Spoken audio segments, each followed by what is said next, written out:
ئەزیزان سڵاو خۆشحاڵین لە بەرنمەیەکتری ڕاڤە بە دیدارتان شاد دەبین. تەوەری گفتوگۆکەمان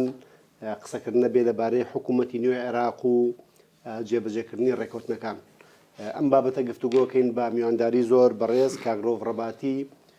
چاودێری سیاسی و کارژێڕی لقی چواری پار دیموکراتی کوردستان. کاگرۆڤ خۆشحاڵین و بەخێر بێت. کاگرۆڤ قۆناغێکی درێژە بابەتی قسەکردن لەسەر عێراق و ئەو کێشانەی کە هەن و بە هەڵپەسێراوی و بە چارەسەر نەکراوی و بە جێبەجێ نەکردنی ڕێکوتنامەکان ینی بەردەوام جێگەی گفتوگۆ و نیقاش و مناقەشە و گفتوگۆ و تێڕوانینی جیاوازە. لەو 18 ساڵی ڕابردووە ژمارێکی زۆر لە ڕێکوتن کراوە و زۆر جار ڕێکوتنامەکان لە ژێر سەقفی دەستوری هەمیشەی عێراقا کراوە بە ئامەنجی تێپەڕاندنی ئەو گرێ و گۆڵانەی کە لە نێوان پێکاتەکانی عێراقا و لە نێوان هەرێمی کوردستان وەکو هەرێمێکی دەستوری و دانپیانرا و لەگەڵ مرکەزی عێراقا بەردەوام جێبەجێ نەکردنی ڕێکوتنەکان، ئیلتیزام نەکردن بە ڕێکوتنەکان بەشێکی گەورەی ئەو گیر و گرفتانەیە یاخود ینی بابەتی قسە لەسەرکردنە، بابەتی گفتوگۆ و مناقەشەیە بە تایبەتیش بۆ کورد مادەی 140 کە ینی مادەیەکی دەستوریە و زۆر جار لە کناڵەکانی ڕاگەاندنەوە لە سنتەرەکانی لێکۆڵینەوە ناوەندە سیاسەکان قسە لەسەرم بابەتاکەن. پێم خۆشە لە دوای پێکێنانی حکوومەتی نوێی عێراق دید و تێڕوانین جەنابەت بزانم لەبارەی ئەوەی کە چەند ئەگەر هەیە بۆ جێبەجێکردنی ئەو ڕێکوتنانەی کە بۆ پێکێنانی نوێی حکوومەتی نوێی عێراق ئەنجام درراوە. بەڵێ زۆر سپاسانەکەم لە ڕاستیە پرسیارەکە پرسیارێکی وەجیه و جدیە. هەروەک جەنابەت ئاماژەت پێە بەڕاستی ئێمە لە خلالی چەندین ساڵ دوای پرۆسی ئازادی عێراقا مامەڵی ئێمە وەکو هەرێمی کوردستان لەگەڵ حکوومەتی عێراقیە ئەبوایە لەسەر ئەساسێکی دەستوری بووایە، بەڵام بە پێچەوانەوە کێشی ئێمە لەگەڵ عێراق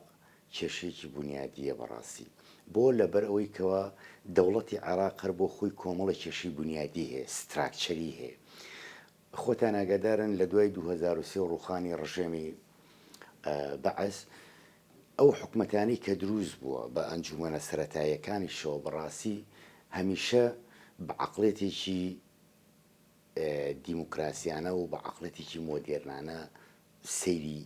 دەوڵەت و ئیدارە و موئەسەساتیان نەکردو، زیاتر ڕوئیایەکی مەزهەبی دینی و خێڵەکییان هەبوو بۆ پرسەکە،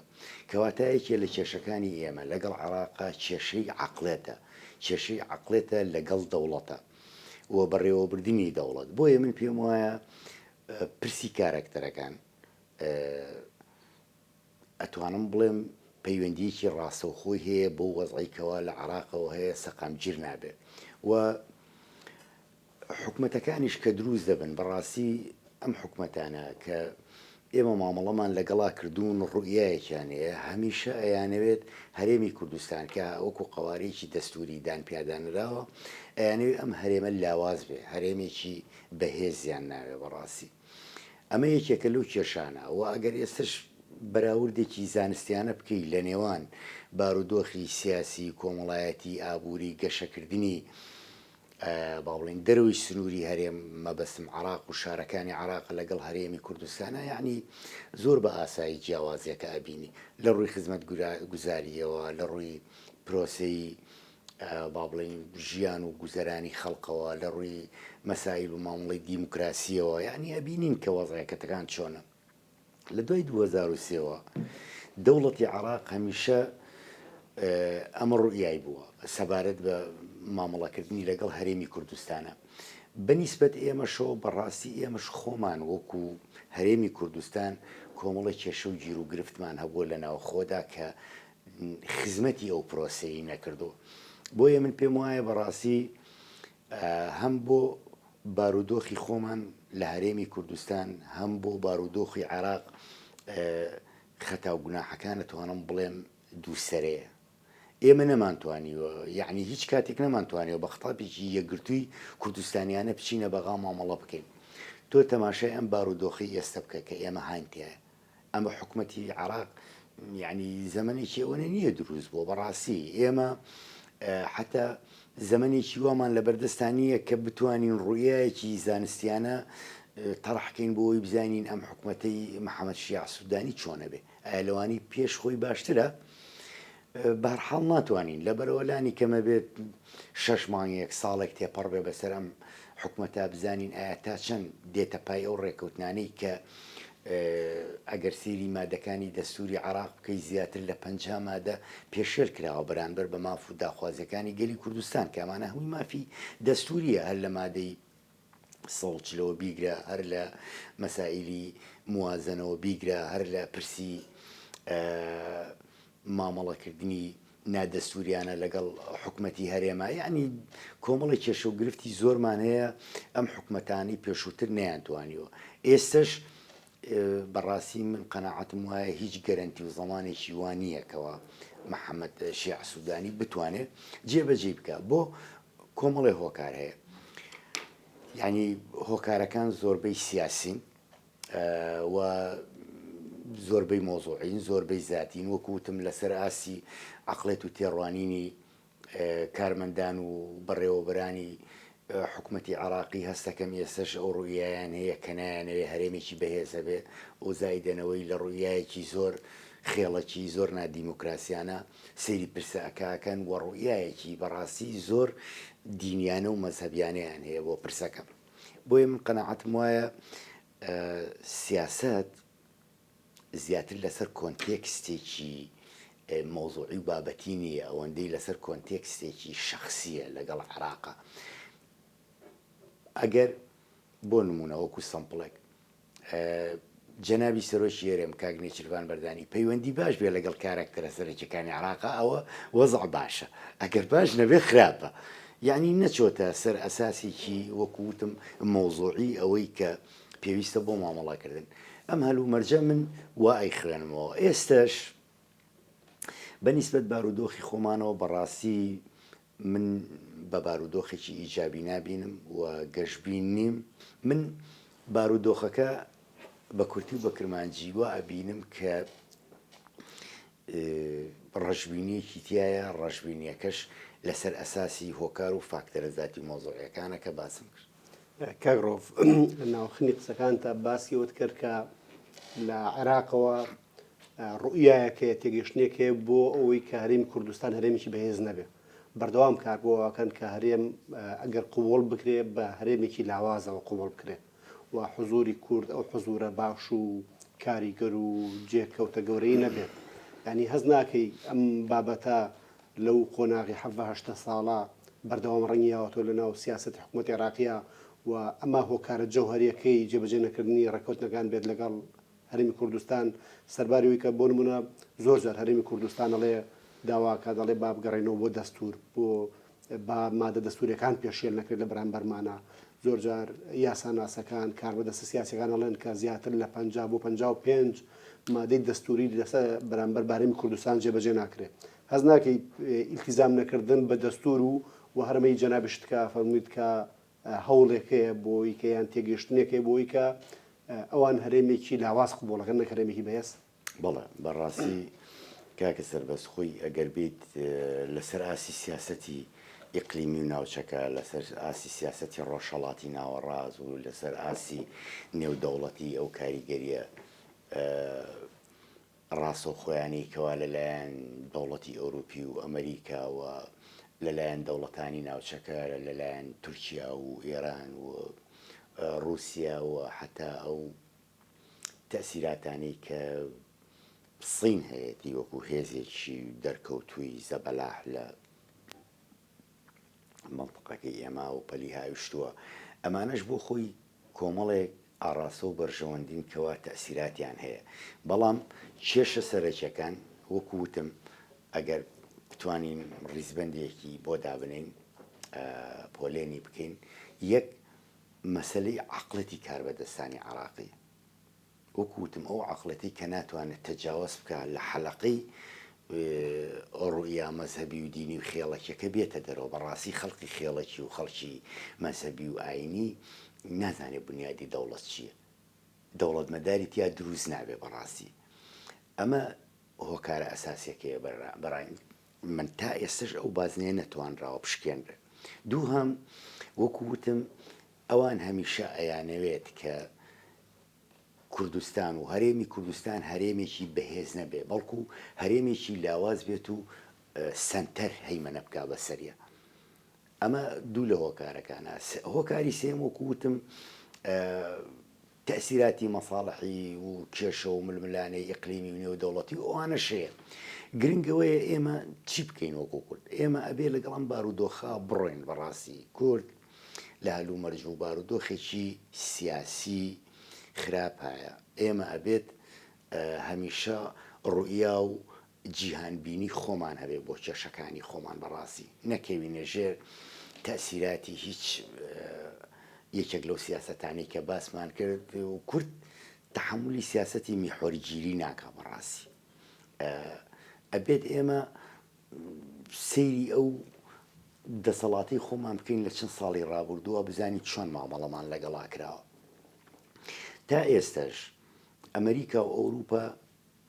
ئیشیان بەوە هەیەکەوە مەساڵحەکانی خۆیان درێژە پێبن لەم مەنتیقا و بەڕاستی ئێمە ئەگەر بکرێت لەگەڵ ئەو تەوەجوها مامەڵە بکەین بۆمانەوەی خۆمان کە پێویستمان بەمانەوەی ئەوروپا و ئەمریکا هەیە. چونکمەوە ئەوان بوون لە ساڵی 90 کاتوانیان فلایزۆنێ بۆ ئێمە دروستکەن و بمێنینەوەوە خۆمان بگرین و ببوورە درێژە بین بە دەسەڵاتدارەتی خۆمان لەم هەرێمە دەستوریە. زائیدەنەوەی ئێمە بتوانین لەناو خۆی خۆمانە هێزە سیاسیەکان بەڕاستی سیاسەتێکی سەلیم پیادە بکەین و سیاسەتێکی وا پیادە بکەین کەوا سیمایەکی استراتیژیانەی پێوە بێ. ئێمە ئەبێ هەموو تەکتیکەکانیشمان لەگەڵ یەکتریا لە پێناوی خزمەتکردنی ئەو استراتیژیا بێ کە ئەویش سربەخۆیی هەرێمی کوردستانە. کاکە سربەخۆیی جیا لە دەوڵەت، سربەخۆیی دەوڵەت نییە. ئێمە ڕیفراندۆمیشمان کرد بۆ سربەخۆیی ئەوە ئێمە ویسمان بزانین چۆن جوابمانەیانەوە. ئەوە بوو ئێمە کەوتی نەژێر فشارێکی نێودەوڵەتی و ئیقلیمی و عێراقی زۆرە و ماوەیە کە ویستیان غەڵقمان کەن بەڕاستی بمان خنکێنن. لەبەرەوە ئێمە ئەبێت هەر پێداگر بین لەسەر پرسی سربەخۆیی خۆمان. سربەخۆیی هەرێمی کوردستان مەبەستمە بڵێم وەکو هەرێمێکی سربەخۆ و دەستوری و دانپیانرا وەکو قوارەیەکی سیاسی و قانونی لە عێراقا. ئێمە بتوانین ئەمە بپارێزین بەچی بە پەنابردن بۆ دەستوری عێراقی کە زیاد لە سڵانەوەی خەڵقی عێراق بە کورد و عەرەب و بە شیع و سونە و کەمایەتەکانی کەوە دەنگی پیاوە. ئێمە ئەم ئەساسەمان هەیە و هەوڵیش بین لەناو خۆمانە وەکووتم سیاسەتێکی وا پیادە بکەین لە ڕووی ئابوووریەوە لە ڕووی کۆمەڵایەتیەوە و ئەو کەم و کورتیانەی کە هەمانە بەڕاستی بە تایبەتی کەم و کورتە سیاسی و ململانە سیاسیەکانمان لەگەڵ هێز و لایەنە جیاوازە سیاسەکانی هەرێمی کوردستاندا ئێمە ئەبێت لەگەڵ قوارەکە ئەو تەوازنە ڕابگرین. ئێمە هەمومان کوردین بە جیاوازی بیر و بۆچوون و ئایدیای سیاسیمانەوە و ئێمە لەناو پرۆسەیەکی دیموکراسیین. ئێمە مادەم ئەزانین وەزی عێراق چۆنە ئەبێ خۆمان زۆر دیموکراسیانە لەگەڵ خۆمانە مامەڵە بکەین. بەڕاستی من هەستەکەم هەندێک سیاسەتی کارتێکراوی لایەنی سیاسی و هەندێک سیاسەتی ناسەلیم نامەوزون لەلایەن هەندێک لە هێز و لایەنە سیاسیەکانەوە چ ئەوانی ئێستا هاوبەشی دەسەڵاتن چ ئەوانی لە دەروی دەسەڵاتیشن بەڕاستی خزمەتی ئەم ڕەوشە ناکات. من پێم وایە بە ئێمە بچینەوە بە کۆی ستراکتۆری ئەو پەیوەندیانە و وا بکەین پەیوەندیەکانمان پەیوەندیەک بێت لەسەر ئاسی مەساڵح و بەرژەوەندەکانی هەرێمی کوردستان و لەسەر ئاسی گەشەکردنی سیاسی و دیموکراسی و مەدەنی لەم هەرێمی خۆماندا و هەرێمەکە بکەین بە نمونەیەکی زۆر جوانکەوە وەکو ئەڵێ یار و نەیار گەواهیمان بۆ بن. بەڵام ئەمانە تا ئێستا هەمووی خۆزگەیە. هەنگاوی زۆر باشنرا بوو لەمەوە پێش بەڵام ئەم بارودۆخەی مەبەستمە بچکە ساتانی ئێسەیە کە ئەیبینین وەکوتم بەڕاستی شایانی ئەوە نییە کە نەچەپڵی بۆ لێبی نە دەستخۆشی لێ بکە. کاڕۆف سەبارەت بە حکوومەتی نوێ عێراقی کە بە کارنامەکەیە کۆمەڵێک خاڵی باشاتون لەوەی کە ئەو خاڵانەی کە لەگەڵ حکوومەتی هەرێمی کوردستان گەشتوونتە ڕێکەوتن سەبارەت بە زۆر پرسی گرنگ و استراتیژی ئەوان لە ماوەکانی داهاتووە کار لەسەر ئەم بابەتاکەن. بە لە بەرچاوگرتنی ئەوەی کە لە 7 ساڵی ڕابردوو هاتنی 4-5 کابینە لە عێراقا و زۆر جار بەڵێنی زەرد و سوور بە کوردراوە لەوەی کە مادەی 140 جێبەجێکرێ کاتێکە بجە موسە بەڕابوو بجە موچە گەڕێنرێتەوە پرسی چەکدارکردنی هێزی پێشمەرگەی کوردستان و مامەڵەکردنی پێشمەرگە وەک بەشێک لە منزومی دیفاعی عێراقی ینی هەموومانە جارێکی تر لایەنی کوردی لەگەڵ حکوومەت عێراقی لەگەڵ گەیشتنە ڕێکەوتنێک وە بەکارنامەکەی سوودانی و دەرەکەوێت کە جۆرێک لە نیەت باشی هەیە لەوەی کە لەگەڵ هەرێمی کوردستانە دەست و پەنجە نەرم بکە بتوانێت بەشی لەو ڕێکەوتنە یان بەشێکی گەورە لەو ڕێکەوتنە جێبەجێ بکە خوێنەوەی تۆ چیە بۆ ڕێکەوتنە ینی تەسەورەکەی کورد بەپێی ئەو جەبرەی کە لە دوای ڕیفراندۆم و 16 ئۆکتۆبەرە و لێ کراوە و چەند ڕێکەوتنێک کە بینیمانە بە تایبەتی لە سەردەمی مستەفا کازمیە ئیلتیزامێکی ئۆتۆ نەکرا بە ڕێکەوتنەکانەوە تەنانەت هەر ئەتوانین بڵین تێپەڕاندنی کات بوو کوشتنی کات بوو ئەکرێ بۆ ئەم حکوومەتە نوێیە بە جۆر لە چۆرەکان گەشتبین بین وای بخوێنینەوە کە ڕێکەوتنی هەرێمی کوردستان و بەغداد مشارکەکردنی کورد لەم حکوومەتە نوێیە ئەو ڕێکەوتنامانە بە ئەنجامێکە گاد وە کورد تا ڕادەیەکی باش ڕەزامەند دەبێت لە حکوومەتی نوێ لە ڕاستیە من تەسەوڕەکەم ڕێکەوتنەکان وەکوتم لە چوارچێوەی خطابێکی سیاسی یەکگرتووی کوردانانە بۆ لێرەوە کە ئێمە ئەچین وەکو نمونەی بۆم هێنایتەوە ئێستا حال لێن ئێمە لە سەرەتای دروستبوونی حکوومەتی عراقیە ئەچین داوای مافەکانی خۆمان ئەوان دەوڵەتن کاکە ئەوان دەوڵەتن و حکوومەتێکی نوێ دروست بووە لەم دەوڵەتە ئێمە چین مفاوەزەیان لەسەرەکەین لەسەر کۆمەڵێ ماف و حقوقی دەستوری خۆمان کە تا ئێستا خەرقرا و جێبەجێیان نەکردو وەکو خۆت یەک بێک ئاماژەت پێ مادەی 140 و مەسائلی موازنەی عراقیە مەسائلی جێکردنەوەی هاوکاریەکانی پێشمەرگەیە لە ناو موازنەی عراقیە و مەسلەی غازە مەسلەی نەوتە هەندێک لەو شتە سەرەکیانی کە پێویستە بە حیاتی خەڵکی ئێمەوە بەڕاستی ئەگەر بەهاتایە ئەمە بە یەک تیم لەلایەن حکوومەتی هەرێمی کوردستانەوە لەگەڵ حکوومەتی نوێی عراقیە و بە یەک تیمی سیاسی لەگەڵ سەرانی سیاسی عراقا لەگەڵ نخبەی دەسەڵاتی سیاسی عراقا بکرایە من پێم وایە کاری گەرتر بوو و حکوومەتی عراقی زیاتر ملزەمە کرد بەڵام ئێستا ئەم ڕێکەوتنانە کە ئاکرێت تۆ تەماشاکە یعنی ئێستا محەممەد شیع سوودانی ئەیەوێت یعنی دەست پێشخەری بکە لە هەندێک شتا بەڵام هەر دیسان لە ژێر کۆمەڵی فشاری ناوخۆ هێزی ناوخوایە و پێوی دیارە کە ئەیەوێت لەژێر ئەو فشارانە بێتە دەرەوە بۆ نمونە ئێستا و فترێکی زەمەنی بۆ دانراوە لەلایەن سەدرەکان و تا ساڵی نوێ تا سەرەتای مانگیەک هەندێ هینیان هەیە ئەوانیش بۆ خۆیان پێشمەرجیان هەیە کە دایان ناوە بۆ محەممەد شیع سوودانی محەممەد شیع سوودانی ئەیەوێت بە دوو ئاڕاستە کار بکە هەم یەکێکیان مامەڵەکردن لەگەڵ ئەوەی کە لە بەرچاوی با بڵێن هێزە نێو دەوڵەتی و ئیقلیمیەکانە بڵێ من وەکو با بڵێن دەوڵەمەتداری یەکەمی عراق ئەمەوێت کێشە و گرفتە دەستوریەکان لەگەڵ حکوومەتی هەرێمی کوردستانە هەڵ بکەم و هەنگاوی بۆوەنێم دوو بە ئاراستەیەکی ترا ڕازیکردنی شەقامی عراقی و ئۆپۆزیسیۆنی عراقی و ئەو هێزانەی کە چاویان لەوەیە محەممەد شیع سوودانی شتێکی باشتر بکە بەڵام لە ڕاستیە وەکوتم ئەمە پەیوەندی هەیە بۆ ڕوئایەوە بۆ عقلێتەوە کەوا لە ناو بنیادی دەوڵەتی عراقیە هاتووە لە دروستبوونیەوە لە سەرەتای دروستبوونیەوە تا ئێستا ئێمە نەمانتوانیەوە سەمپڵێکی دیموکراسی و پڕ لە ئازادی و ماف بۆ خەڵقی عراق و بۆ خەڵقی هەرێمی کوردستانیش دوای ڕزگاربوونی عراق لە پرۆسی 2023 لەلایەن هاوپەیمانانەوە ئەمە لێکی کە هەبوو کەوا عراق بەرەو ئەوە ئەڕوا ئەکرێ بە دەوڵەتێکی کراوە بێ بە دەوڵەتێکی مەدەنی ماف و ئازادیەکانی خەڵکی خۆی پێشێل ناکات لەگەڵ دەرو جیرانە سیاسەتێکی سەلیم پیاداکە ئەمانە هەمووی لە سەرەتاوە ئەم ئیشاعاتانە هەبوو بەڵام ئێمە بینیمان بە تەجروبە هیچی وانە بوو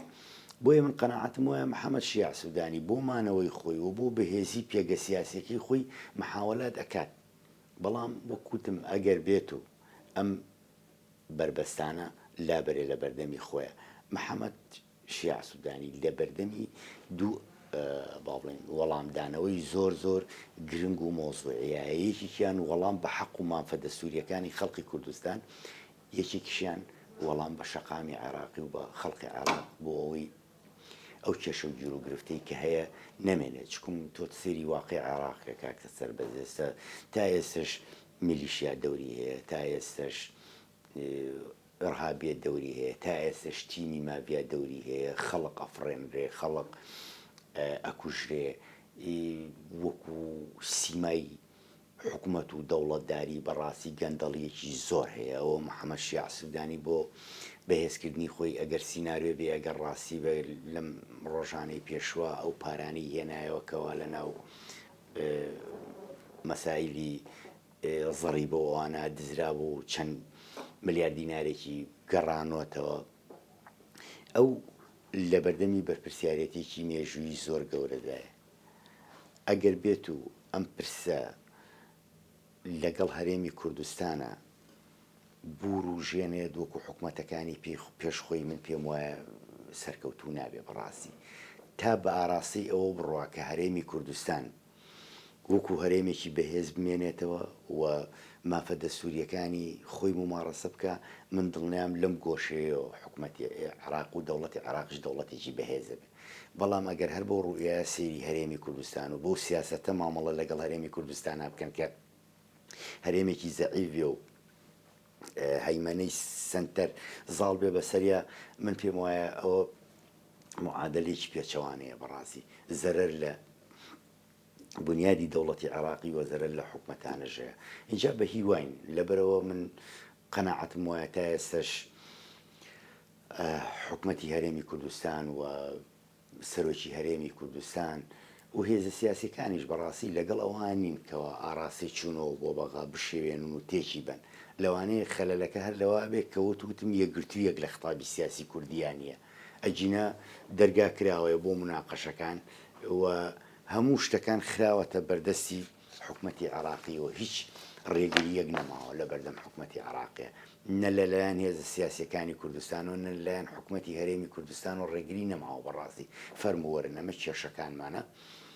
کێشەی بنیادین کێشەی دەستورین کێشەی ماف و ئازادی خەڵکی ئێمن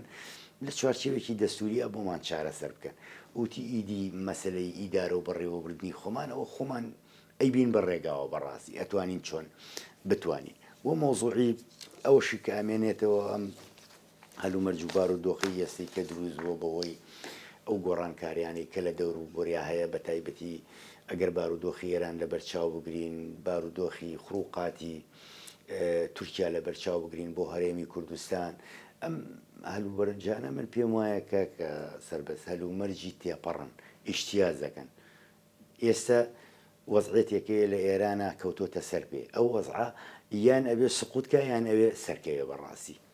ئەمە هیچی حەلی سێهەمی نییە بەڕاستی مۆزوعی خروقاتی تورکیا و هاتنە ناو هەرێمی کوردستانە و تۆپبارانی لەلایەن سوپای تورکیاوە چەندین گوندی کوردستان زەرەری کردووە لەو سنوورە ئەمانە شۆکاریەیە هۆکارەکان ئەگەر حکوومەتی عێراق خۆی حکوومەتێکی با بڵێن بەهێز بێت ئەتوانێت چارەسەری ئەوانە بکە بەڵام ئەم بێمنەتی لەلایەن ئێران و تورکیاشەوە هەیە لە زەعیفی دەوڵەتەکەی لە زەعیفی بنیادی دەوڵەتەکە و لە زەعیفی حکوومەتەکەیە بۆیە محەممەد شیع سوودانی ئەبێت هەوڵێکی زۆر بات و ئەبێ ئەوەش لە خەیاڵ و بیرکردنەوەی خۆیانە دەربکەن کە ئەوان بیانەوێت تەحجیمی قەوارەی سیاسی هەرێمی کوردستان بکەن چونکم تەحجیمکردنی بەندە بە تەحجیمکردنی خۆیانەوە بەڵام وەکوتم هەتا لەگەڵ کووردا بێنە پێشەوە بۆ با بڵێن چەسپانی ماف و ئازادیە دەستوریەکانی خەڵکی کوردستان من پێم وایە ئەوە ڕنگدانەوەی سیاسەتێک ئەبێت کە بنیادی دەوڵەتی عێراقی و حکوومەتی عێراقیش بەهێزەکە و هیوادارین بەرەوە ڕاستێش سیاست بکەن کاگڕۆڤ دەست خۆش بێ و سپاس بۆ مشیکردنەوەکانت بەڵام بەر لە کۆتایی بەرنامەکە کە کاتیشمان کەم ماوە سەبارەت بە بەرگەی دووەمەت یعنی جەنابەت سەرکەوتنی حکوومەتەکەی سوودانی بەستەوە بۆی کە یەکەم بەدەنگ داخوازەکانی خەڵکی کوردستانەوە بێت و ئەو داخوازە ڕەوایانە جێبەجێ بکرێت کە لەژێر سەقفی دەستورە داوەکراون دومین شت سەبارەت بە شەقامی عێراقی قسەت کرد ینی پێم خۆشە لەسەرەوە ئەگەر تێڕوانینێکی کورتیش بێت جەنابەت هەبێ ینی شەقامی عەرەبی لە بەغدا لە بەسرا لە عەمارە و لە مووسڵ و لەوانە عێراق وڵاتێکی هیلاکە و زۆر جارە بینین کە لە شارێکی وەکو بەسرایە کە ژێرخانی ئابووری عێراق لەسەر نەوت و هەناردەی غاز و نەوتی بەسرا وەستاوە بەڵام خەڵک گێتە سەر شەقامەکان بۆ داواکاری زۆر سادەی ژیان لە ئاو و کارەبا و خزمەتگوزاری و زۆر شتی سادە ینی خوێنۆچێ لەوەی کە حکوومەت عێراقی بەڕاستی ڕەنگە ئەم دەرفەتانە بۆی کۆتا دەرفەتەکان بن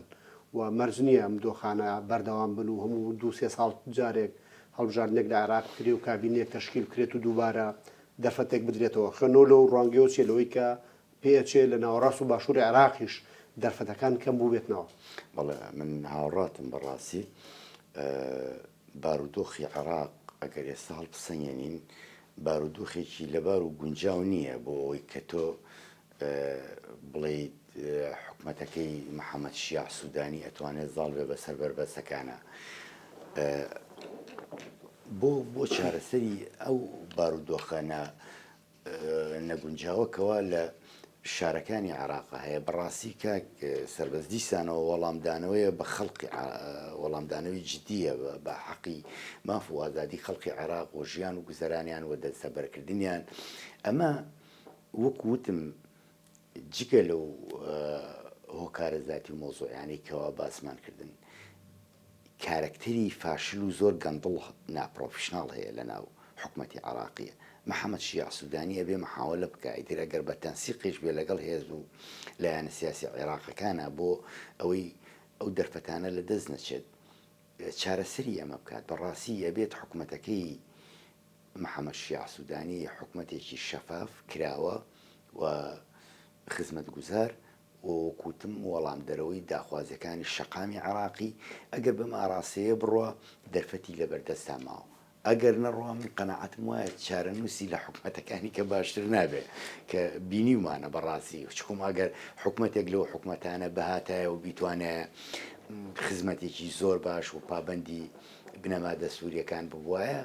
ئێستا ئەم کێشە و گیر و گرفتانە ئاوا تەڕاکمی ناکرد ڕاستە تەسیراتی سیاسەتی ئیقلیمی و نێودەوڵەتی هەیە لەسەر وەسعی عێراق بەڕاستی بەڵام ئەتوانرا یعنی کارکتەری بەهێز ئەتوانی ئەوە بکە بۆیە بەڕای من محەممەد شیاع سوودانی ئەتوانێت مامەڵەیەکی زۆر نەرم زۆر عەقڵانیانە لەگەڵ ئەو پرسا بکە هەر بۆ نمونە گەراگا دەربی لە ماوەی پێشووە هەردوو پارێزگاری نەجەف و بابلی لابن دوایی داینایەوە بۆچی چکومەوە داخوازی سەدرریەکان بوو بەڕای من شتێکی باشی کرد شتێکی عاقلی کرد کە داینایەوە ئەو بڕیارانە ئێڵغا کردەوە بۆ چکوم خەڵقی ئەوێ کاک سەربەز زۆر جار ئەبێ گوێ لە ڕای شەقام بگری بۆ کێشەکان ئەبێ گوێ لە ڕای گشتی خەڵق بگری نابێ تۆ سەمپڵێکت پێ نەبێ بۆ پەیوەڕ و پێوانەی ڕای خەڵق کە چیت پێ ئەڵێ وەکو حکوومەت وەکو دەوڵەت و داخوازەکانی چییە تۆ ئەبێ لێرەوە قەراراتەکان گەڵاڵە بکەیتەوە و کۆڵەتینوێتی خەڵکەکە بشکێنێ لەبەرەوە من پێم وایە هاوڕاتم بەڕاستی لەوانەیە دوا دەرفەت بێ بۆ محەممەد شیاع سوودانی شەشمانی یەکەم بۆ چەسپاندنی دەسەڵاتەکانی محەممەد شیاع سوودانی بە ئاڕاستەیەکی سیاسیانەی حەکیمانە بە ئاڕاستەیەکی دیموکراسیانەی مەدەنیانە سەرکەوتوویەکە ئەگەر بوو ئاڕاستەیەک نەبێ بەڕاستی بەرەو ئەوە بچێ بە هێزی میلیشیا و بە هێزی عسکەرتارێت و تۆتالەریزم پێم وایە ناتوانێت بەڕاستی چکوم شەقامی عێراقی ئەمەنە نەرمە هەموو کەسێک دەتوانێت پیا بڕۆ بڕاستی دەواازە و پەنجەرەکانی حکوومەتی عێراقی ئەمەە شلۆقن هەموو هێزەگەتوانی خۆی پیا بکە بێتە ناوە بۆیە من دوا بۆچوونم ئەوەیە هیوادارم و تەمەنای ئەوەکەم محەممەد شیاع سوودانی وەکو دەوڵەتمەداری عێراق بتوانێت هەم بە ئاڕاستی مامەڵەکردن لەگەڵ حکوومەتی هەرێمی کوردستان